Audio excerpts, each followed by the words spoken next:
investigations into the cause of the incident. According to ferry officials, it is business as usual. The Yelitanda-Bambatenda ferry crossing is one of the busiest in the country.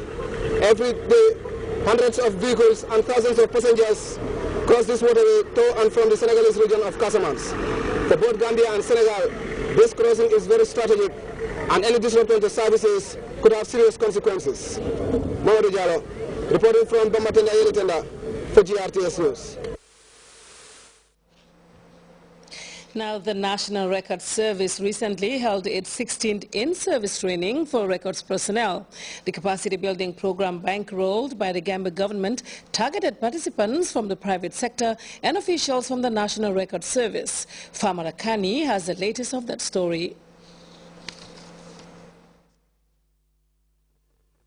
An occasion marking the 6th edition of in-service training for record personnel. The exercise forms part of the government's overall civil service development program, meant to enhance capacity and efficiency in civil service delivery. Since the enactment of the NRS Act of 1993, establishing the National Records Service, remarkable successes have been registered in records keeping and management throughout the country. And so authorities intend to sustain momentum by increased training and capacity building. Given the caliber of the resource persons of this training course from the National Record Service headquarters, including the director being the coordinator, I have no doubt that you will adequately be taken through the practical aspects of the records management procedures. Records as defined by Section 2B of the NRS Act 1993 refer to information regardless of form or medium created, received and maintained by any organization or individual in the pursuance of its legal obligations or in the transaction of its business. As records personnel, the information we are called to manage, preserve and make accessible is the evidence base upon which all aspects of planning, development and service delivery rest. Given the important role you perform in the maintenance of evidence-based administration in line with good governance, it is therefore vital to expose you to continued capacity building in order to enable you to improve on the delivery of your mandate. Officials joining this convergence believe the training will have a positive bearing on records, data collection and management, steering greater competence in public service delivery. Famara Kani, GRTS News. The National Leprosy and Tuberculosis Control Program under the Ministry of Health and Social Welfare Tuesday organized a 3-day training of trainers workshop for health workers to enhance their skills and competence on the supervision, detection and management of TB cases. The training, as we hear in this report by Mamadou Diallo, will also facilitate the integration process of TB into the general health care system. Participants drawn from various healthcare facilities countrywide gathered at the NLTB conference room for a 3-day training on tuberculosis case management, detection and supervision, among other things. They are expected to train other stakeholders in their areas to give renewed impetus to the fight against the deadly TB disease, which recently has seen a rise in numbers, especially in the Greater Banjul area. Adama Diallo is the program manager of the National Leprosy and TB Control Program. According to him, the training has 7 main objectives, which include the following. The objectives of the training of trainers workshop is 1, to strengthen the existing collaboration between the National TB Control Program and its stakeholders. 2, to enhance participants' knowledge and skills on TB case management. 3, discuss the TB treatment guidelines. 4, improve participants' knowledge and skills on recording and reporting. 6, enhance skills and competence of participants on supervision. And 7, discuss the management of TB patients with HIV. The training is equally important as the Ministry of Health and Social Welfare is working hard to improve and sustain its achievements in the fight against the disease. I am glad to disclose that in recent years, the National TB Control Program of the Ministry of Health has registered significant successes in the control of tuberculosis in the Gambia, particularly with respect to DOTS expansion, case notification and treatment outcomes. Emphasis, according to officials, will be on bolstering TB case detection, as this will help eliminate sources of infection, thus complement the ministry's impressive treatment success rate, which stands at 89%, above the WHO target of 85%. Mamadou Diallo, GRTS. By Mamadou Diallo takes us to our first break. When we come back, we'll take a look at news from outside the Gambia. Stay tuned in.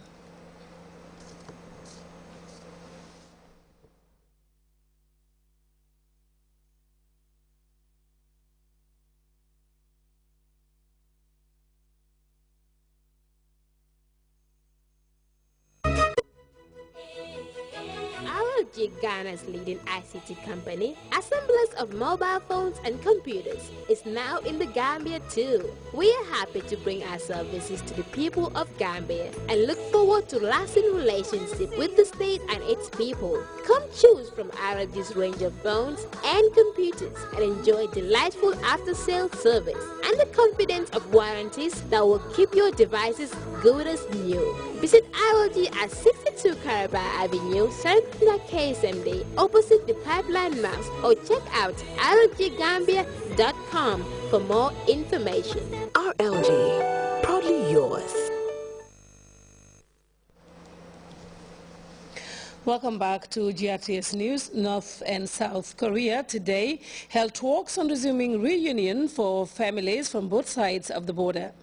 South Korean officials say the session focused on details such as the date and venue for a possible reunion and the number of family members who might be selected to take part. Paula Hancock meets one man who is hoping to meet his family again. Last saw 60 years ago. Applying to the Red Cross to be part of an upcoming reunion, Kim says he left 20 family members when he defected in 1950 during the Korean War to avoid fighting for his native North Korea. I always assumed my family was sent to a prison camp, Kim says, but it appears you can survive and be released if you work hard and behave well. Of course, those who resist don't survive. He's had no contact with his family, but knows his parents and possibly his wife would already have passed away. Of course, I feel guilty, he says. I'm only human. But this is inevitable in Korea. It's the grief of an entire nation, not just one individual. More than 120,000 people have applied to be part of these reunions over the years, and that's just here in South Korea. There are no figures for the North. But time is running out. Many of those applying are in their 80s and 90s, and more than 50,000 Koreans have since passed away without seeing their families one last time. Millions of Koreans became refugees during and after the Korean War of 1950 to 1953. Many fled from one side or the other, dividing families in the process. For most families, there's been little or no contact ever since. There have been emotional scenes at previous reunions, the last of which was held 3 years ago. The very fact Pyongyang and Seoul are trying to organize another meeting shows how relations have thawed between the two Koreas over recent months. Kim knows the chances of seeing his family again are still slim. Of the thousands of families wanting to be reunited, the Korean Red Cross says only 100 families would be chosen this time around. Paula Hancock, CNN Seoul. Now, ever since the recent crackdown on supporters of ousted President Mohamed Morsi, the streets of Cairo have been calm. That is in no small part due to a curfew put in place in recent days. CNN takes us for a ride through Cairo streets at night. Police sirens pierce the humid air in downtown Cairo, an echoing warning to curfew violators. The police and army on patrol in the darkness. More than a dozen officers are on guard, guns at the ready. Everyone out after 7 p.m. is stopped and questioned, their IDs carefully scrutinized while their cars are thoroughly searched. Brigadier General Hani Gerges tells me these are tense times. Sometimes we're attacked while apprehending thieves. Our night patrols are spread throughout Egypt. We've confiscated a lot of weapons, drugs, and faith criminals. The police, long despised by the public, accused of using heavy-handed tactics, now say they're out to win hearts and minds. The situation has improved